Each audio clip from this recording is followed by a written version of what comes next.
It was New Year's Eve, 2018, and I was on my way home after a long semester at the university. I had to stay a bit later than planned due to some personal matters, so I ended up spending Christmas mostly on my own. As I made my way to the airport for my flight back to Texas, I was already in a pretty sour mood. You see, I'm a diehard Cowboys fan, and that day, they managed to cap off their disappointing season by losing their final game, finishing the year with a 4-12 record. For a fan like me, it felt like a special kind of misery.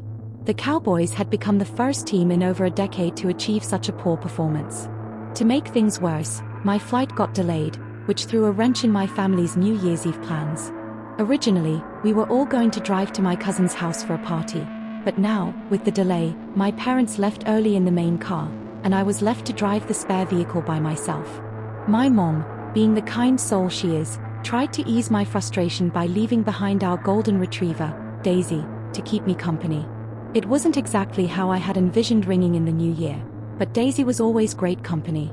By the time my Uber dropped me off from the airport, it was already creeping close to 10 p.m. I didn't bother unpacking my stuff, I just threw everything into the car, locked up the house, and hit the road. The drive was typical for Texas, winding back roads stretching across miles of open fields and patches of forest. There was hardly any snow, just a light dusting, which I preferred, since driving in snow was never my thing. The darkness of the night was overwhelming, with only the faint glow of farmhouse porch lights scattered in the distance. About halfway through, Daisy started to whine. At first, I thought she just wanted attention, but then she stood up and started pacing. That's when I realized she needed to go to the bathroom. Not much I could do about it, so I pulled over to the next clearing I saw. It wasn't much of a pull-off, barely big enough for the car, but it was the best I could do. I remember standing outside, hands shoved deep in my pockets, trying to keep warm in the biting cold. Daisy, being a golden retriever, didn't seem to mind the chill or the darkness. She took her sweet time sniffing around, staying close enough to the trees, doing her business. But then, out of nowhere, I heard it. A loud, crashing noise from the woods, a sound so intense it wasn't just a branch breaking, it was the unmistakable sound of something large and purposeful moving through the trees. The sound made me jump. It was like someone or something was charging through the woods. I scanned the darkness, squinting into the blackness, trying to see what caused it. But it was too dark, and the trees blocked any chance of seeing past the first few. I froze for a second, and that's when Daisy darted into the woods, her sudden movement catching me off guard. It was like something out of a nightmare. 1 second she was there, and the next, she was gone, vanishing into the trees in seconds. I yelled her name over and over, but she didn't return. My heart began pounding in my chest, my breath coming in shallow gasps. I couldn't leave her out there, not after hearing that noise. Without thinking, I bolted into the woods after her, shouting her name as I ran. The cold and the dark made it nearly impossible to see, but I pressed on, adrenaline kicking in. The only light was the dim beam from my phone's flashlight and the faint glow from the snow on the ground, which barely helped at all. I ran, praying I'd find her before whatever was in those woods found her first. I pushed myself harder and harder, running until I could hardly breathe. Exhaustion set in, and I was almost ready to collapse when I finally spotted her. Daisy, crouched low and trembling, slowly approached me. Her tail was tucked between her legs, and she looked like she had seen something that terrified her. My heart sank. I rushed to her, dropping to my knees, and pulled her into my arms. She was shaking, her body cold and stiff with fear. I comforted her, but the weight of the situation quickly hit me. We were still deep in the woods, and whatever had frightened her was still out there. I snapped back into action, pulling her up and telling her to follow me. For the first time, Daisy obeyed, sticking close to my side. But as we made our way back to the car, I had no idea if I was heading in the right direction. And then, I heard it again. The crashing sound, this time much closer. I didn't even think, I just ran. Daisy shot ahead of me, and I followed, my fear making my heart race even faster. Whatever it was that had been following us wasn't far behind. I kept running, trying not to trip or fall in the thick dark woods, with only the sound of my own pounding heart and Daisy's frantic footsteps. By some miracle, Daisy led me straight back to the car. I didn't even think, I just grabbed her and practically threw her inside before slamming the door shut. As I jumped into the driver's seat, I glanced back towards the woods, and my blood ran cold. 3 figures stood at the edge of the trees, watching us. I didn't wait to see what they would do. I jammed the keys in the ignition, floored the gas, and drove off without a second thought. I didn't slow down for miles. It wasn't until I'd driven some distance that I noticed Daisy was bleeding. Panic flooded me as I saw a cut just below her shoulder. Someone had stabbed her. I slammed on the brakes and ran to the back of the car. Thankfully, my mom had packed a first aid kit in the trunk. I cleaned Daisy's wound as best I could and wrapped it in gauze, my hands shaking. She whimpered, and I felt guilty for causing her pain, but I knew I had to do it. For the first time since everything started, I felt a sense of relief. It was over. But I couldn't shake the feeling that something had been lurking out there, waiting for the right moment. As I drove the rest of the way, still reeling from the terror I had just experienced, I kept thinking about how something like this could happen to me. When I arrived, I didn't say a word to my parents or relatives about what had happened. I didn't know why, it just felt like one of those things you keep to yourself.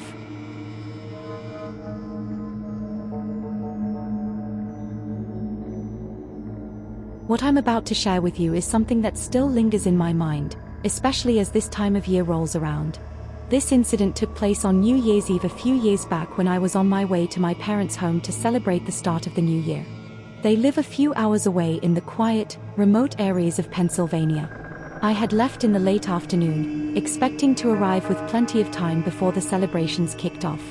The drive seemed like it would be an easy one. I'm the type who finds peace in long drives, and I was looking forward to some much-needed quiet time to think. But as it often happens, the weather had different plans. About an hour into the drive, the snow started falling.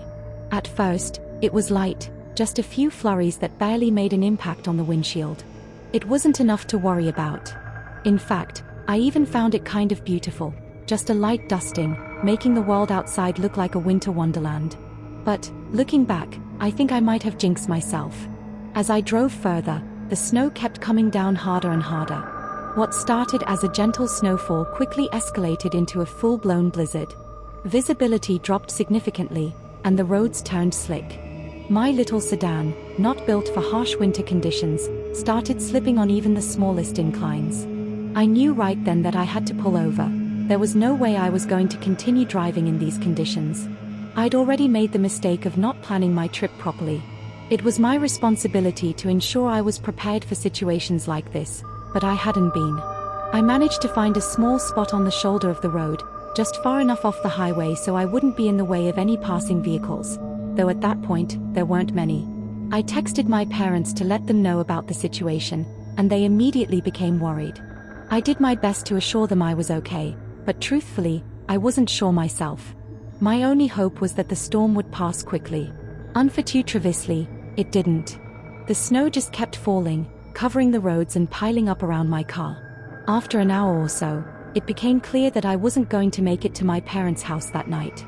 My dad offered to try to drive out to me, but I told him that was a terrible idea. In a storm like this, it wasn't safe for anyone to be out on the roads. I told them that if the snow didn't ease up soon, I'd have to call the police for help, and reluctantly, they agreed. I didn't want to make that call. I didn't have AAA or any backup service to rely on. The thought of spending the night in my car was unsettling, too. I was worried about running out of gas while trying to keep warm, and I didn't want to risk killing the battery by keeping the heat or lights on for too long. To stretch out the fuel, I kept turning the engine on and off, trying to conserve as much as I could. Outside, the wind howled, and I could feel the isolation setting in. That's when I saw headlights breaking through the snowstorm behind me. I felt an overwhelming sense of relief. It was a snowplow. I wasn't stuck anymore. I rolled down the window as the driver of the plow slowed to a stop beside me. He was an older man, maybe in his late 50s, dressed warmly in a thick jacket, and a black knit cap pulled down over his ears. He had this weathered look to him, like he'd spent his whole life working in harsh conditions. I expected him to say something, but he just stared at me for an unusually long time. When he did speak, his voice was gruff and scratchy, like someone who had smoked their entire life. He asked if I was okay, and I told him about my car not handling the snow. I tried to sound calm, but I think he could tell I was nervous. He nodded and said that my car wouldn't make it in a storm like this. Then he paused, like he was thinking for a moment before he offered to give me a ride. I hesitated. I didn't know this guy. He seemed a little off, but I was running out of options. I didn't want to spend the night alone in my car, and the thought of being stuck longer made me anxious. I asked him if he could take me to my parents' house, and he assured me it would be no trouble. I asked him about my car, and he simply shrugged, saying it'd be fine to leave it there. After a moment of hesitation, I agreed, grabbed my bag, and climbed into the snowplow's cab. The warmth inside was like a relief to my frozen body. I could feel my muscles relaxing as I settled into the seat. The driver asked where I was headed, and I told him about my parents' place. I gave him directions, and he nodded without saying much more. However, as the minutes passed, I started to feel a growing sense of discomfort. Something didn't feel right. I had noticed that the driver wasn't heading in the direction of my parents' house. I knew because I had been tracking the route on my phone's GPS, and it was clear we were heading the wrong way. We weren't even on the highway anymore, we were now on some back road. I tried to stay calm and asked if we were going the right way, but my voice probably didn't sound as composed as I had hoped. His demeanor changed slightly when I asked, and without looking at me, he said we were just taking a short detour and that the back roads would be safer than the highway. I wasn't familiar with the area, so I didn't argue, but my gut told me something was wrong. As we kept driving, I couldn't ignore the red flags.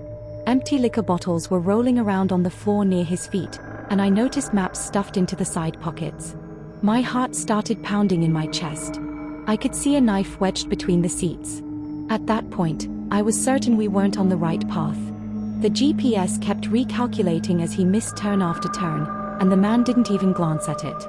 Panic set in, and I tried to think of a way out. Then, in the distance, I saw a house. It was the only one I'd seen in miles, and it felt like a lifeline. When we got closer, I knew I had to act fast. I waited until the snowplow was close enough, then yanked open the door and kicked it hard. The cold air hit me immediately, but I didn't hesitate. I threw myself out of the plow and hit the ground, my leg flaring up in pain, but I didn't care. I got to my feet and started running toward the house. Behind me, I heard the man shouting and saw him fumbling for something in the glove box. It could have been a weapon. I didn't look back to find out. I sprinted as fast as I could through the snow, my heart pounding. When I reached the house, I banged on the door, screaming for help. A man and woman answered and quickly pulled me inside. I collapsed onto the floor, gasping for breath, and I told them everything. Without asking questions, they called the police. When the officers arrived, the snowplow driver was long gone, and they said it was unlikely they'd find him in the storm. They offered to take me to my parents' house and even arranged to tow my car. My dad was furious when I told him what happened. To this day, I haven't driven in the snow since. I can't help but wonder what might have happened if I hadn't made the decision to jump out of that snowplow when I did.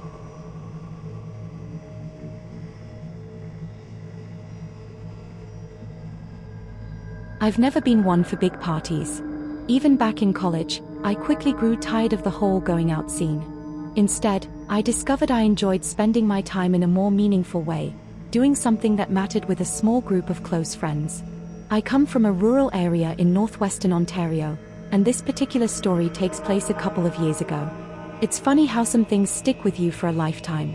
Since I was a kid, my dad and his buddies had this New Year's Eve tradition, ice fishing. While the rest of the world was out celebrating, they'd be braving the cold, trying to reel in a catch. My mom wasn't around much, and we didn't have a large extended family, so for me, New Year's Eve meant spending it on a frozen lake with my dad, his brother, and my dad's friends. My dad's no longer with us, and my brother moved to Chicago years ago, but I still try to keep the tradition alive. It feels like there's this unspoken responsibility to continue it, even if it's just a small way to honor the past. My two best friends, Travis and Tyler, are pretty much the epitome of ruggedness. You know the type, burly, lumberjack-esque guys who are more comfortable in the wilderness than in the hustle and bustle of modern society. In fact, I'd say I fit that description too. Anyway, the three of us decided to keep the tradition alive. It was either that or ring in the new year alone, and trust me, the idea of being on my own in the freezing cold wasn't very appealing. Travis was the one behind the wheel that day. His truck was the perfect fit for the task. Big tires, four-wheel drive, and more than enough room for all our gear. We had rods, bait, a sled to haul everything, and a small shelter to protect us from the biting cold. The weather forecast promised a clear night, but around here, you can never completely trust the weather reports. We made sure we were prepared for whatever came our way. The lake we were heading to wasn't exactly a popular spot. That's what we loved about it. It was secluded, tucked away in the middle of thick trees, with ice that stayed solid even during the milder parts of winter. It wasn't a place you'd find unless you knew exactly where to look. As we navigated the snowy backroads, a sense of excitement began to build. There's something about the quiet stillness of ice fishing, the kind of tranquility you can only get when it's just you, your friends, and the anticipation of a good catch. It's a far cry from sitting in a noisy bar, knocking back beers with strangers. We arrived and parked near the trailhead, when something caught my eye. There was a man standing off to the side, bundled up in heavy winter gear. But something about the way he was standing there, just staring at our truck, didn't feel right. At first, I thought maybe he was another fisherman checking us out. But then he glanced at his phone, back at us, and then down at his phone again, and that's when I got this weird feeling in the pit of my stomach.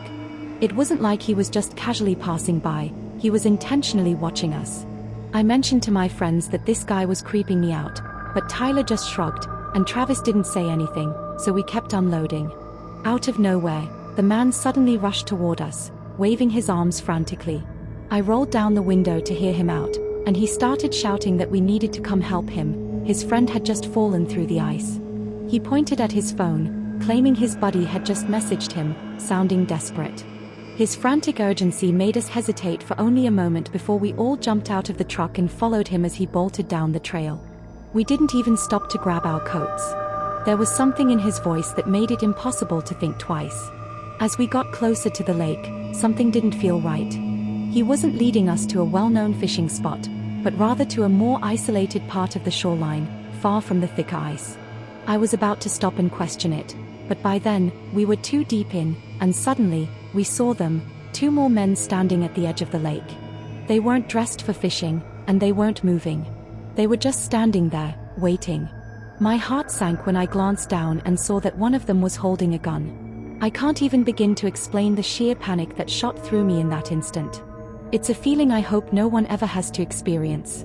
One of the men shouted at us to stop, raising his gun and aiming it directly at me. My heart nearly stopped as I processed what was happening. The guy who had led us there turned around, his face twisted into a smirk. It was a setup. The second man demanded Tyler's truck keys and everything we had on us. We didn't have much choice. These guys weren't playing around. Travis tossed the keys to the man, and the 3 of us emptied our pockets, though I tried to hold onto my phone. One of them quickly told me to give it up, and Travis muttered that his phone was in the car, which made them laugh. I was furious. How had we been so stupid? My fists clenched in anger as I silently wished I could take on all of them, but with guns drawn, that wasn't an option. Within moments, they grabbed everything we had and began marching us back up the path, all the while keeping us at gunpoint. One of the men got in Travis's truck and drove off, while the other 2 disappeared into the woods, presumably to their own vehicle. I considered following them, but knew it would do no good. We were out of our element. Shivering in the cold, we stood there for a few moments, trying to process what had just happened. That's when Travis pulled out his phone. I knew he had lied about leaving it in the truck, and I honestly don't know what we would have done if he hadn't acted so quickly. Somehow, he still had a signal and was able to call the police, explaining everything as best as he could. The dispatcher told us to stay where we were while help arrived. We huddled together for warmth, and Travis couldn't stop kicking trees in frustration. He was livid, cursing under his breath, and neither Tyler nor I could calm him down. We were all still trying to piece together what had just happened. Why were people out there, in the middle of nowhere, on New Year's Eve? It didn't make sense. After all the details were dealt with, the cops drove us back to Tyler's place, the closest one. Travis's car was never found, and the people who did this were never caught. We couldn't believe it. Tyler thinks we just happened to cross paths with the wrong people at the wrong time and that we weren't actually the intended victims, but rather, just an opportunity. But I still can't shake the feeling that it's too odd to have been a coincidence. Why would they be waiting at such a secluded spot without any guarantee that anyone would show up? It's something I'll never fully understand.